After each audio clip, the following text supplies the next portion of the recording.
The first light touched the mist hanging over the pasture, painting everything in soft gray. Tomas moved through the morning chill with a bucket of feed in each hand, his boots leaving dark tracks in the dew-heavy grass. The pigs stirred at his approach, their familiar grunts and shuffles rising to meet the dawn. He moved among them with quiet efficiency. Pour the feed, check the water troughs, run a hand over a bristly back.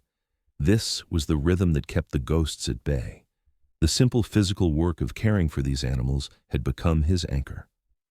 Among them stood Sargent, a massive Berkshire boar who always waited patiently at the edge of the group, his intelligent eyes watching Tomas's every move before he ever made a sound. Sargent wasn't like the others. Where the other pigs jostled and squealed at feeding time, he observed. He had a calm, almost regal bearing, a stillness that seemed out of place in the muddy enclosure. Tomas had noticed it from the first day the animal arrived from a county auction, a transfer from some failed homestead. The pig would often follow him along the fence line as he did his chores, not begging for food, but just keeping pace.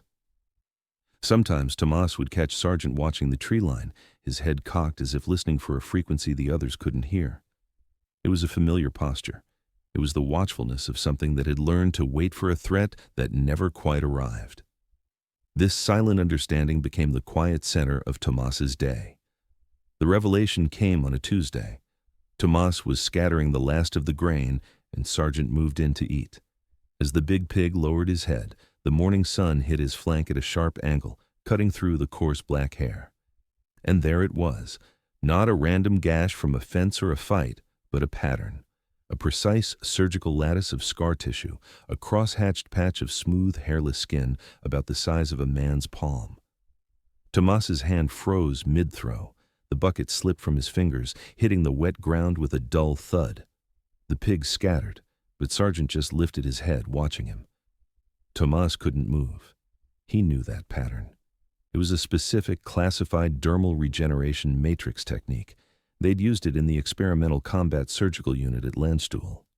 It was for stabilizing severe flash burns from experimental incendiary rounds, a procedure so new it didn't have a name, just a code designation for the few medics trained in it. His mind flashed back to the dim light of a field hospital, the smell of antiseptic and burned flesh, the feel of that strange polymer mesh under his gloved fingers as he helped graft it onto the leg of a screaming ranger. That technology was never deployed. The program was scrubbed, the reports buried. It was a ghost. And yet, here was its signature, etched into the hide of a pig in a quiet Virginia sanctuary. The world narrowed to that patch of skin. The morning sounds, the birds, the distant highway, the other animals, faded into a dull roar. Sargent took a step closer, his snout nearly touching Tomas's knee, and let out a soft, questioning grunt. It wasn't a question about food. It was a recognition. Tomas slowly reached out, his fingers hovering just above the scar. He didn't need to touch it to know. The pattern was perfect. This wasn't an injury. This was a record. The feed bucket lay forgotten in the mud. Tomas stood there for a full minute, maybe two, his eyes locked on the geometric proof etched into the animal's flank. The professional calm he'd cultivated over years of service shattered, replaced by a cold, familiar focus. This was no longer a morning chore. This was intelligence gathering. He forced his breathing to slow, willed his hands to stop shaking. Sargent watched him, that unnerving intelligence in his dark eyes, then turned and ambled back to his shed as if nothing had happened. The disconnect was jarring. The mundane reality of a pig seeking shade against the impossible truth written on its skin. Tomas moved on autopilot, finishing the rest of his rounds with mechanical efficiency. His mind was already elsewhere, pulling files from memories he'd tried to bury. Back in the small office of the farmhouse, he booted up the old computer, the fan whirring loudly in the quiet room. The sanctuary's records were a mess of handwritten notes and scanned PDFs from the previous owner. He found Sargent's file. A single page, acquired from a county livestock auction in Martinsville, VA. Previous owner listed as disbanded educational facility. No name. The transfer paperwork was a joke, just a bill of sale for one stud boar, approx 4 years old. He cross-referenced the date. The auction was just over a year ago, The timeline felt wrong. That medical tech was newer than that, much newer.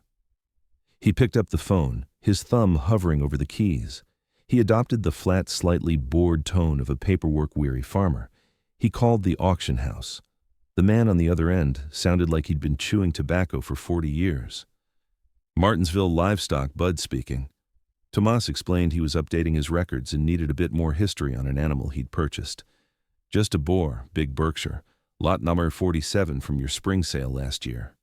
There was a long pause, the sound of papers shuffling. That one came from the Cleary place. County took his animals after the foreclosure. Nasty business.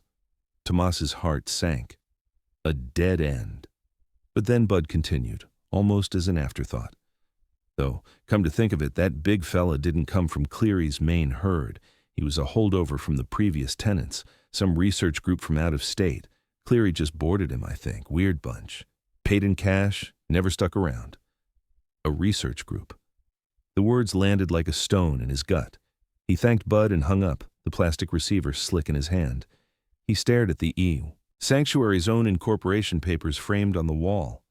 The listed board of directors included a Dr. Evan Fletcher, a name he vaguely recognized from donor newsletters, a retired professor of biochemistry. A quick, cautious online search, using a public library proxy, a habit he couldn't break, revealed Fletcher's previous employment, not a university, a defense contractor, Omnicorp Strategic Research, the same contractor that had staffed the Landstuhl experimental unit. The pieces didn't just fit together, they clicked into place with the finality of a rifle bolt sliding home. This wasn't a coincidence. This sanctuary, his piece, had been chosen. Or he had.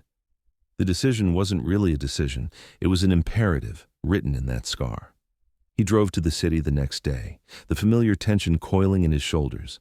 He wasn't going to a VFW hall or a unit reunion, he was going to see Ben Mac McCready.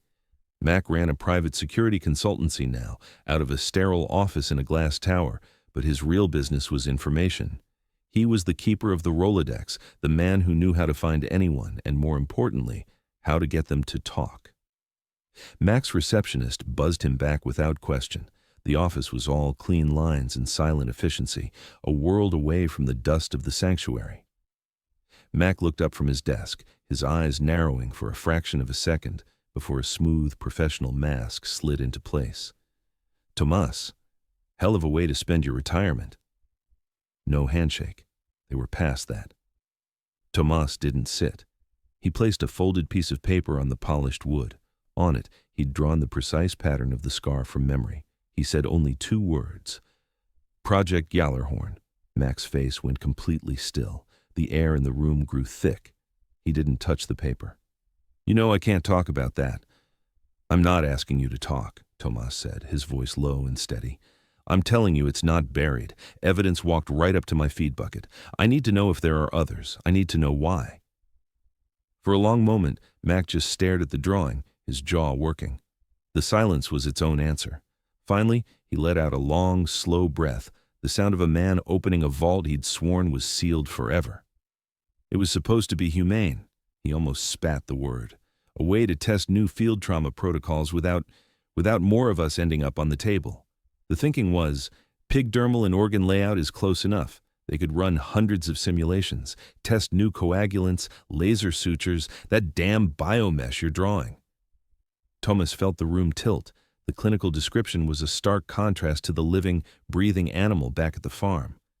Simulations? They were live fire tests. Mac's eyes flicked up, hard. They were classified procedures on classified subjects for a classified weapons program. The animals were supposed to be euthanized and incinerated after data extraction. Protocol 7, no exceptions. He leaned forward, his voice dropping to a near whisper. The program was terminated 18 months ago, not because it was wrong, because it worked too well. The data was a goldmine. Then some whistleblower at Omnicorp got cold feet, leaked snippets to the press. They had to scrub it, fast. They shut down the main lab, transferred the assets to off-book holding facilities. He gestured vaguely at the drawing. Your friend there, he must have been at a satellite site, got lost in the paperwork during the dissolution, sold off to some liquidator who didn't ask questions. Tomas thought of the disbanded educational facility. The cash payments. It was a ghost operation from the very beginning. The SCAR, the matrix code. It's a subject identifier, isn't it? Mac gave a single sharp nod. Alpha Series, the first test group. Your pig is old guard. The weight of it settled on Tomas, heavy and cold.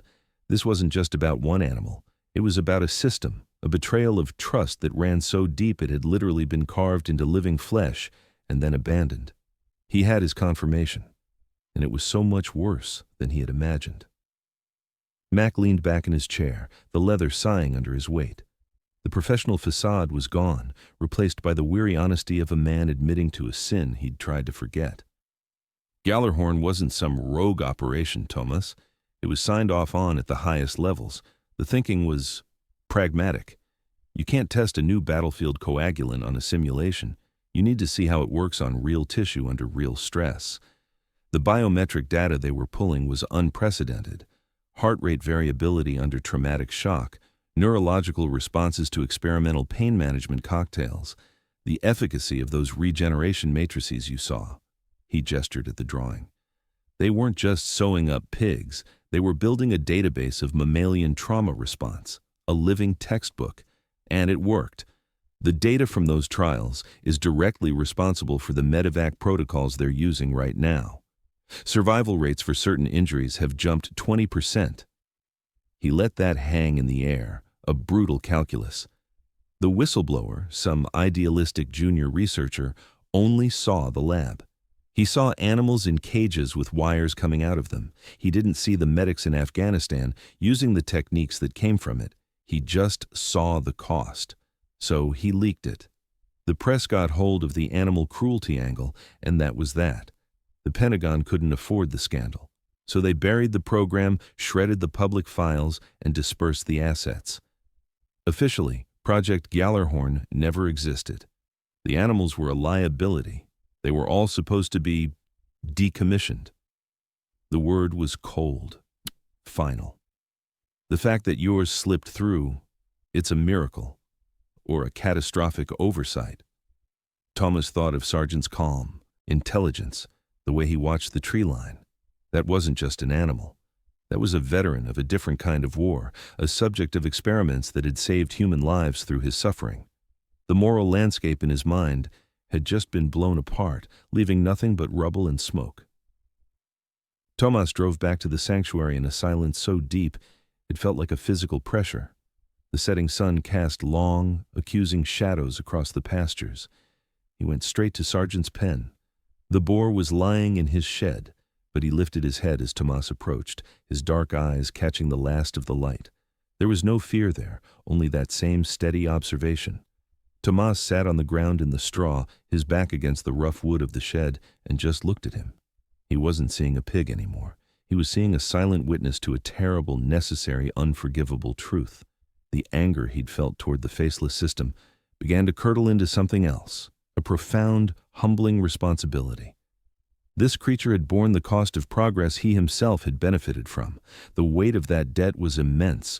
Protecting him wasn't enough. Atonement was required. The next morning, he didn't make any phone calls. He drove to the regional office of the defense contractor, Omnicorp Strategic Research. He asked to see the head of compliance, a Ms. Evans. He was prepared for a fight, for security escorts, for lawyers. Instead, he was shown into a quiet, modern office. He didn't shout. He didn't accuse.